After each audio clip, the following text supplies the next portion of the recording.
Hello ভাই বন্ধুরা, সকলের কী অবস্থা, কেমন আছেন? তো আজকে হঠাৎ ছেলের বায়না যে সে একটু বার্গার খাবে। তো তাকে বোঝালাম ঠিক আছে আমরা বাসায় বার্গার বানায় খাই, কিন্তু না, সে রেস্টুরেন্টেই খাবে। তো যেই কথা সেই কাজ, তাকে নিয়ে আসলাম এইখানে। এসে দেখি কি মোটামুটি দেওয়ালে সেই লেভেলের মানুষজনকে আইকা একদম ফাড়ায় ফেলাইছে। মানুষজনের চেহারা মানে ওয়ান কাইন্ড অফ, এটাকে কি বলবো, কমিক্সের যে ইয়েগুলো দেখা যাচ্ছে।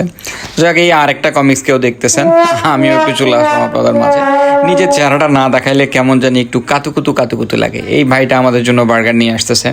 তো একটা বার্গার দিবে, আরেকটা কি যে দিল না কেন বুঝলাম না। যাই হোক, পরে দিবে হয়তো, একটু ফান করলাম। যাই হোক, এই যে বার্গারটা একটু ঘুরা পেঁচাইয়া আপনাদেরকে দেখানোর চেষ্টা করব। তো আমার ছেলে হাসতেছে, দেখতেছেন, সে অনেক হ্যাপি, সে বার্গার খুব পছন্দ করে। তো যাই হোক, আমি এখন আপনাদেরকে একটু দেখানোর চেষ্টা করছি, এটাকে একটু ঘুরে মানে এমন একটা ভাব যে আমি কখনো, আপনারা কখনো দেখেন না, আমি ফার্স্ট দেখাচ্ছি।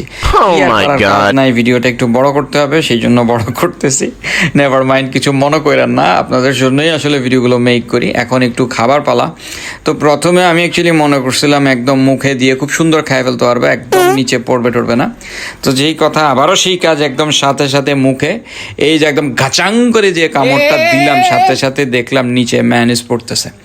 তো যাই হোক, কি আর করার, আমি মনে করছিলাম একদম মানে স্মার্টলি খাবো, কোনো একদম পড়বে না, একদম হয়ে গেলাম খ্যাত।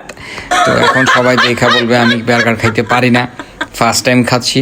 তো যাই হোক খাচ্ছি, যেভাবে হোক, ফার্স্ট টাইম বলেন, লাস্ট টাইম বলেন, বা যেভাবে হোক খাইতেছি, আল্লাহ রেজেকে রাখছিল, আলহামদুলিল্লাহ।